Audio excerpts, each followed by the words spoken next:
Alexa, attiva il controllo fotovoltaico. Non riesco a connettermi a internet. Consulta la sezione aiuto dell'app Alexa. Alexa, spegni le luci che le ho accese e non funzionano. Alexa, spegni le luci. Non riesco a connettermi a internet. Consulta la sezione aiuto dell'app Alexa. Cari amici del canale, in questo sketch ho voluto farvi capire chiaramente che quando abbiamo una casa domotica siamo contenti, è bello controllare a distanza il nostro fotovoltaico, vedere la produzione degli EPEVER o dei Victron o di quello che volete voi, è piacevole, possiamo farlo vedere anche agli amici, coinvolgiamo questa cultura anche all'esterno di casa nostra, del nostro laboratorio. Ebbene, questo può essere però a volte pericoloso. Ecco perché questo video ha lo scopo di farvi capire quanto la domotica, internet, il wifi possono essere utili, importanti nei nostri impianti fotovoltaici, ma non essenziali, anzi a volte anche pericolosi. Ebbene, sembra un evento raro perché la tecnologia tende sempre, soprattutto sul territorio, a funzionare, devono cercare di far funzionare, altrimenti ragazzi, ospedali, anche le forze dell'ordine, tutto viene messo in crisi. Ma sappiate che a marzo di quest'anno 500 milioni di persone sono rimaste senza internet, mezza Africa è rimasta senza internet e questo è avvenuto per un guasto ai cavi sottomarini. È rimasto senza internet il Ghana, la Costa d'Avorio, la Nigeria, la Namibia, tantissimi stati dell'Africa dell'Est. Ebbene ragazzi, i cavi sottomarini si sono guastati, rovinati, interrotti. Cosa è stato? Può essere stato un terremoto? Possono essere stati gli eventi sociopolitici che stiamo vedendo alla televisione? Oppure è stato il famoso pesce sega? Ebbene, a parte questa battuta, non lo sappiamo. Non ci tocca saperlo, non lo sapremo mai, ma non è oggetto di questo video. A noi non interessa che cosa accade. In questo canale tecnico, fai da te, ci interessa la soluzione. Ebbene ragazzi, in questo video parleremo proprio di questi aspetti appena menzionati, cioè avvaliamoci del wifi, ma abbiamo il piano B, il piano C o il piano D? Buona visione a tutti. Ebbene cari amici del canale, questo video sarà molto breve perché non ci vogliono troppe parole per identificare il problema appena menzionato all'inizio di questo video.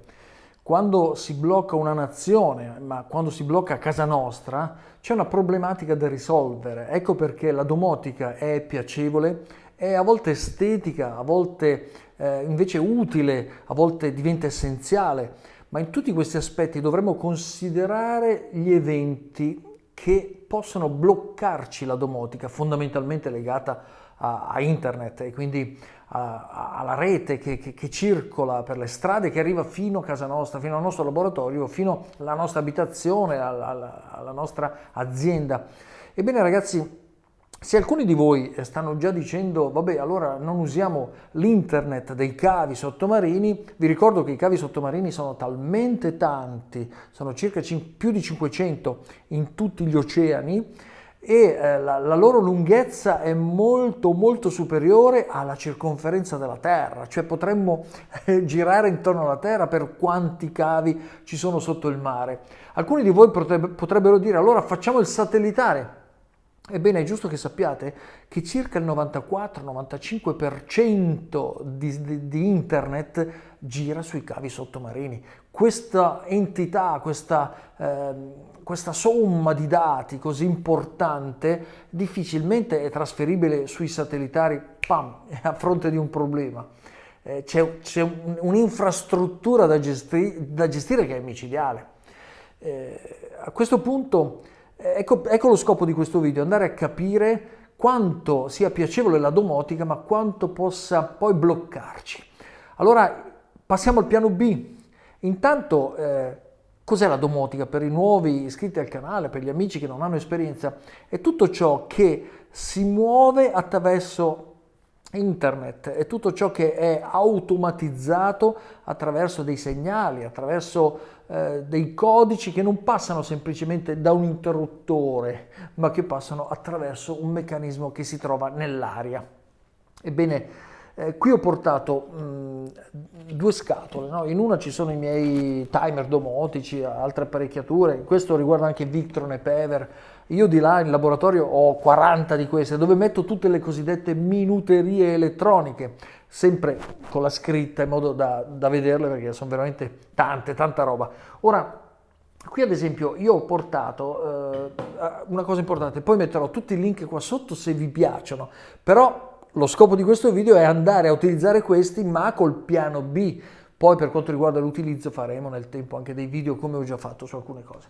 Allora, qui ad esempio c'è questo è un dispositivo che serve a fare da telecomando alle apparecchiature che non hanno un telecomando. Mi spiego meglio: avete un condizionatore, lo volete azionare da telefonino, lo potete fare se il condizionatore è un wifi, cioè si connette alla rete, se no dovete utilizzare questo. Ora, se la rete non funziona, voi tornate a casa e lo fate col telecomando che funziona in radiofrequenza, oppure in altri modi che non siano internet. È proprio questa la ridondanza. Ma se vi avvalete solo di questo prodotto e quello che comprate, che sia, adesso io ho citato un condizionatore, ma può essere qualsiasi cosa, se funziona solo con internet, questo può essere pericoloso. Se parliamo, ad esempio, questo è un interruttore con una sonda di temperatura, ok? Questo viene posizionato, voi controllate la temperatura dal telefonino, vedete che l'inverter sta scaldando e clic dal telefonino attivate un altro domotico, che può essere ad esempio uno Shelly, questo qua, e attraverso lo Shelly, ciao ragazzi sono pieno, attraverso lo Shelly voi gli dite attiva la ventola, oppure non lo fate dal telefonino, ma impostate in automatico che alla soglia di 50 gradi debba partire l'interruttore che attiva la ventola di raffreddamento. Sono cose utili che oso anche definire fondamentali. Da questa scatola cosa tiro fuori ancora? Vabbè, i vari Alexa, ecco, queste sono delle... Ecco, questi sono importanti, questo è abbastanza semplice, ne ho anche di più complessi. Questi sono sensori di presenza, con la loro batteria non duravano 3 giorni se passavi fisso. Allora gli ho messo questo che è un semplice portacella litio, dove questo qua durava poi 2 mesi. Questo è un sensore di presenza, ragazzi. Se parliamo dei nostri antifurti, ebbene, se l'antifurto è connesso a internet e internet non funziona, che facciamo? Ci sono le batterie tampone che partono se qualcuno manomette, eccetera, ma spesso non sono controllate e le batterie tampone delle nostre centrali antifurto sono sempre scariche. Quindi qual è la soluzione? Prima di dirvi la soluzione, che già potete anche ipotizzarla, io volevo farvi vedere anche altre cose. Queste sono, vabbè, le pinze amperometriche della Shelly, questa è una sirena domotica lampeggiante, questa. Poi cos'altro abbiamo? Questa è un'altra sirena 120 decibel, piccolina, ma questa manda i ladri dall'otorino. Passiamo a quella che c'è sotto, ragazzi. Questa è la domotica dei nostri inverter regolatori di carica. Ne ho alcuni, ad esempio questi sono gli ePever, no? Questo è un ePever Wi-Fi, quindi anch'esso si ferma.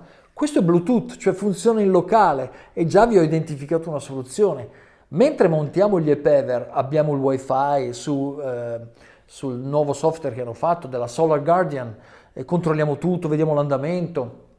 Saluto Ivano che è un mostro su Solar Guardian e veramente mi sta dando grandi soddisfazioni. Però quando questo non funziona, abbiamo comprato questo con 20-30 euro che è un Bluetooth con il quale ci possiamo connettere in locale. E la cosa bella è che una volta impostate l'ePever non le perde mai, quindi abbiamo un controllo già automatico di questo regolatore di carica. Possiamo connettere anche il PC e quindi farlo in locale. Ora, se ci affidiamo solo a questo, quando si blocca internet siamo finiti. Se ci affidiamo a qualcosa di locale è sempre meglio. Un'altra cosa, abbiamo anche i Victron. Ecco, questo qui ad esempio è uno smart shunt della Victron da 500 A. Questo si connette al Cerbo GX della Victron e abbiamo il controllo degli ampere che entrano e escono. Questo è un bel prodotto, costa, però è bello. Anche questo connesso poi col Cerbo, sì, andiamo in locale, va bene, ma quando andiamo in internet possiamo avere una problematica se si è bloccato internet. Ora, veramente tanta roba di tutte le tipologie. Questo è un altro shunt Victron da 1000 A, cioè roba bella, roba grossa. Ebbene, ragazzi, è facile intuire che il blocco di internet ci può dare delle problematiche. Soluzione. Ebbene, avvaliamoci di qualsiasi dispositivo che ci piace, guardiamocelo sul telefonino, sul computer, sul pad, su internet, dove volete voi, ma dobbiamo avere anche il piano B, che è esattamente la trasformazione o l'aggiunta ai nostri impianti della fase analogica, che è quella fatta di interruttore e di cose che non sono connesse a internet. La prima cosa che vi dico è la domotica di casa. Io ricordo ancora un webinar con un carissimo amico del canale che adesso guarderà il video e mi dirà: Gianni, ero io. Se ha coraggio me lo scriva nei commenti, ma non lo so. Il punto qual è? Lui aveva domotizzato la casa in una maniera incredibile, ragazzi. Cioè aveva veramente fatto cose che io stesso, che sulla domotica ci navigo da anni, dissi: no vabbè, hai esagerato, ma qual è il tuo piano B? No, funziona tutto alla perfezione, io ho una rete digitale in fibra fantastica. Ebbene, aveva domotizzato anche tutte le tapparelle elettriche, la porta d'ingresso blindata, con la chiave, con sensore di impronta, eccetera, eccetera, eccetera. Rimane fuori casa. Ho detto: Gianni, sono fuori casa, cosa posso fare? Gli ho detto: cosa? Cioè, hai messo antifurti micidiali, sensori di presenza perimetrali laser, eccetera, eccetera. Lui non riusciva più a entrare in casa. Gli ho detto: guarda, trova un punto, fai il ladro, trova un punto critico della casa e sfonda quello, entra lì. E ha dovuto rovinare una finestra, è entrato da lì, e l'antifurto non funzionava, e non funzionava neanche la porta, non funzionava niente. Allora da lì ha cambiato questo antifurto domotico sulla blindata e l'ha reso anche manuale, cioè lui non voleva prima questa chiave che riesce a entrare, se no dice: cosa metto il domotico con le impronte se poi c'ho la chiave? Ebbene ragazzi, questo è un esempio per dire che lui con qualche centinaio di euro è riuscito a entrare, ha rotto qualcosa. Però se questo succede nei nostri inverter mentre abbiamo il controllo wifi della temperatura, il funzionamento stesso dell'inverter, che adesso stanno facendo tipologie di inverter che funzionano solo se hai il wifi. Attenzione anche allo scambio sul posto, io lo dico sempre, questo è un canale fai da te, ma tantissimi amici che mi seguono hanno lo scambio sul posto, vorrebbero anche delle soluzioni, moltissimi non sono contenti. Ebbene ragazzi, purtroppo ci sono scelte che bisogna anche poi vivere, ok? Ebbene, questi cari amici del canale mi dicono: ma io ho lo scambio sul posto, ho aggiunto la batteria sempre col GSE, eccetera, eccetera, e è andata via la corrente in strada, non mi funziona lo scambio sul posto, ma non funziona neanche la mia batteria. Certo ragazzi, perché questo meccanismo di chiusura, e ha una logica, blocca tutto il vostro scambio sul posto, anche la batteria. Scusa, ma io avevo 20 kWh, 10 kWh, 5 kWh e non posso utilizzarli? No! Perché se hanno staccato la rete in strada c'è un motivo, mentre l'operatore è in cabina che sta facendo il lavoro non possiamo mandargli la nostra corrente di chi ha lo scambio sul posto. Ecco perché io sono un amante dell'off-grid, perché stacca completamente la rete dalla casa. Solo quando la batteria è scarica passa a utilizzare la rete, ma non c'è mai l'interscambio tra batterie e rete. Questo è fondamentale affinché un prodotto si possa chiamare off-grid, impianto ad isola, staccato dalla rete. Ebbene, tornando alla domotica, il punto è proprio questo: il nostro impianto è completamente domotizzato o è parzialmente domotizzato in quei punti dove c'è internet, che a fronte di sgancio di internet abbiamo un problema serio. Ebbene, un consiglio che vi do è questo. Intanto, ogni tanto, visto che i nostri impianti non sono statici perché aggiungiamo un prodottino, mettiamo qualcosa di nuovo, controlliamo se sganciando internet il nostro impianto funziona bene nella sua totalità, tranne la comunicazione col telefono. Se ci accorgiamo che sganciando internet qualcosa non va, e dobbiamo fare tutti i test progressivi, no? Di surriscaldamento delle ventole, vedere se ha perso i settaggi, analizzare quello che verificavamo in internet, se lo possiamo verificare su un monitorino magari piazzato nel nostro impianto. Ebbene, attraverso questa verifica periodica noi vediamo se il prodotto che abbiamo aggiunto 1, 2, 3, 4, 5 nell'anno ci hanno obbligato alla domotica. Questo ci crea una problematica. Noi dobbiamo essere sempre liberi perché non sappiamo cosa succederà nel futuro legato a internet, legato ai terremoti, legato agli eventi sismici, un allagamento. Se c'è un blocco dell'internet, il nostro impianto deve funzionare. Vi voglio fare un altro simpatico esempio, perché ovviamente internet l'ho sganciato io dall'alimentazione. Se adesso questo laboratorio è molto domotizzato anche come antifurto, eccetera. Se adesso dicessi Alexa, spegni le luci, non riesco a connettermi. Non è connesso. Consulta la sezione aiuto dell'app Alexa. Ora io a questo punto non potrei più spegnere le luci. Cosa faccio? Vado a svitare le lampadine? Ecco che un'altra soluzione, un altro piano B, C, quello che volete voi, è quello di aggiungere un interruttore a tutto ciò che avete messo di domotico. Questo lo reputo importante sotto il profilo. Per le luci non è un problema. Ok, adesso cosa fa? Vabbè, lascio acceso, quando torna internet magari dura giorni. Quindi aggiungere un interruttore, aggiungere un deviatore, aggiungere tutto ciò che fa diventare semplice il nostro impianto che abbiamo creato con piacere e soddisfazione, ed è complesso e nel caso che si sganci internet ci crea delle problematiche. Che cosa possiamo dire degli antifurti? Ebbene, l'antifurto è un punto sempre critico perché deve sorvegliarci casa. Quando il ladro arriva, di solito agisce in maniera da sganciare l'antifurto, da sganciare l'alimentazione, da creare dei corticircuiti in modo che salta tutto. Anche se abbiamo l'antifurto sotto inverter e lui crea un cortocircuito chissà dove, ebbene, pam, salta il nostro magnetotermico di casa e l'antifurto non funziona.